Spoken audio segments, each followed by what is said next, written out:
Good morning. I'm Melody Racine, the interim dean for the School of Music, Theater, and Dance, and I am absolutely delighted to welcome you to this much anticipated The Gershwin's Porgy and Bess, a Symposium.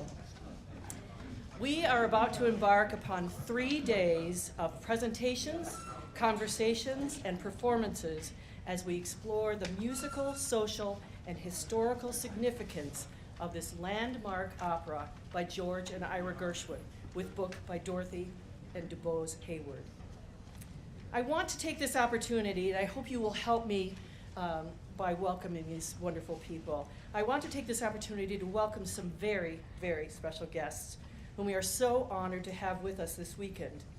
Ira Gershwin's nephew, Michael Strunsky, and George and Ira Gershwin's nephew, Marc George Gershwin.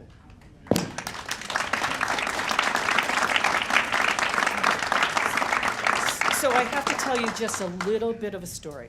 I was so fortunate to have dinner with these wonderful gentlemen, their friends, family, along with Wayne Shirley, night before last.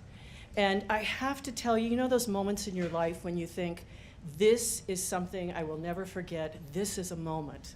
And I've often told my students, those are the times you don't take a cell phone picture, you embed it in your heart so that it stays with you forever. And I have to say, the conversation, the passion and love for this project and for these wonderful composers was something I will hold deeply in my heart forever. And I'm so grateful to have been a part of that night. We're so grateful for both Mike and Marc's support of the University of Michigan Gershwin Initiative and for the vision they share with the rest of their family in cementing the legacy of George and Ira Gershwin in the partnership with the University of Michigan and its School of Music, Theater, and Dance. Their commitment to realizing the George and Ira Gershwin Critical Edition has made it possible for this project to flourish as a dynamic component of the university's teaching and research mission. It is also my great, great pleasure to welcome Wayne Shirley, editor of the new Porgy and Bess Critical Edition. Wayne has poured his life into editing this monumental work for over 15 years, copying the score onto more than 1,000 pages of manuscript paper entirely by hand.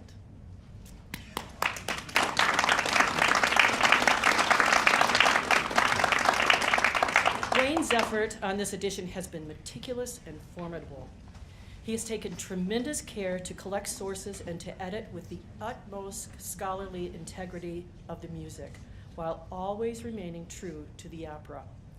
It is a heroic feat of scholarship, and we are so fortunate to have had Wayne lead the research on this vital and long overdue project. I would also like to thank our dedicated SMTD leaders associated with the initiative, Professor Marc Clegg, the director and editor-in-chief, and Dr. Jessica Getman, managing editor of the George and Ira Gershwin Critical Edition.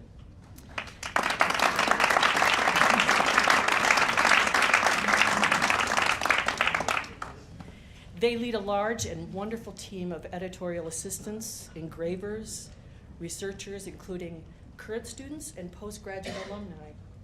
The precision and dedication of these scholars is the foundation for this great success that we are experiencing with this Gershwin Initiative. We are so grateful for all of your hard work, and we are so terribly proud of all of you. Finally, I want to thank our partners at the University of Michigan Music Society, with whom we've worked so closely in planning this weekend's events. All of us at Michigan are so fortunate to have this world-class presenting organization in our midst. And SMTD is especially grateful for the tremendous opportunities that UMS provides for our students year in and year out. We are so excited about the brilliant soloists that UMS has assembled for Saturday's concert at Hill Auditorium, which provides yet another incredible opportunity for our students to perform with and learn from the best of the best. So thank you, Matthew Van Biesen, and everybody at UMS for this wonderful opportunity. Now, please, if you will, join me in welcoming the wonderful director of the Gershwin Initiative, Marc Clegg.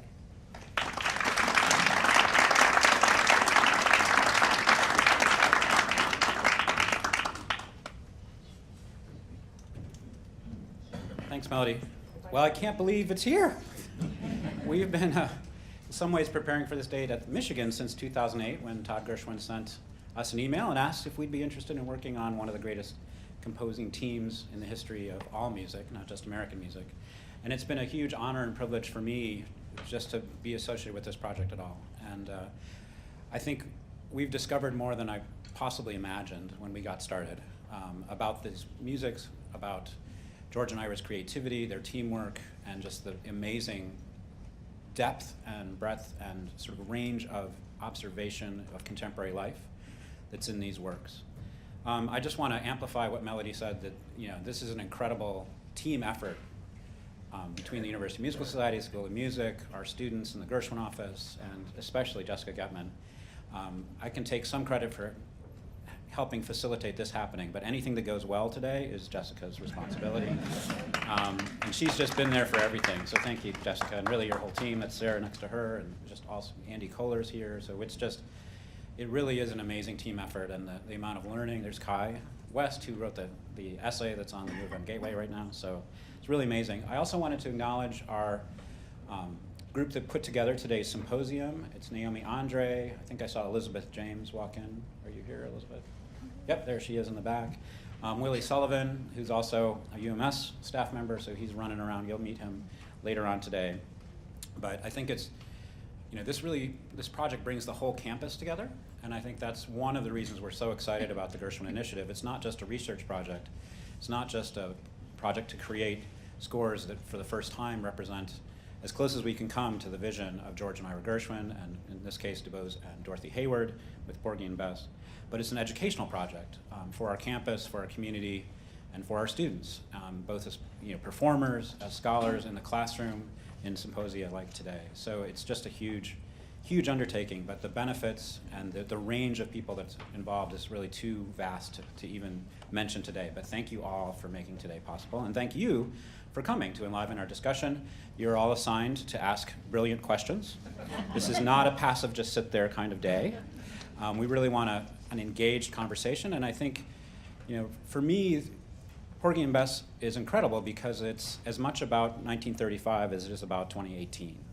I think so many of the themes and issues that are in the opera are present for us today, maybe more vividly than 8 years ago when we started this project. And I think that today's conversation is really essential to animating Porgy and Bess. I don't think it's responsible to just put this on the stage. I think it really is a work of activism. It's a work of provocation, as George and Ira intended. I think this was to bring African Americans on the stage to tell their story, using the Gershwins' fame and prominence to animate this story really across the whole nation. There were quite a few black theater shows and black operas even before Porgy and Bess, and certainly after Porgy and Bess. But this work is a touchstone, I think, for all of American culture, if not world culture, and that's what we're going to be talking about today.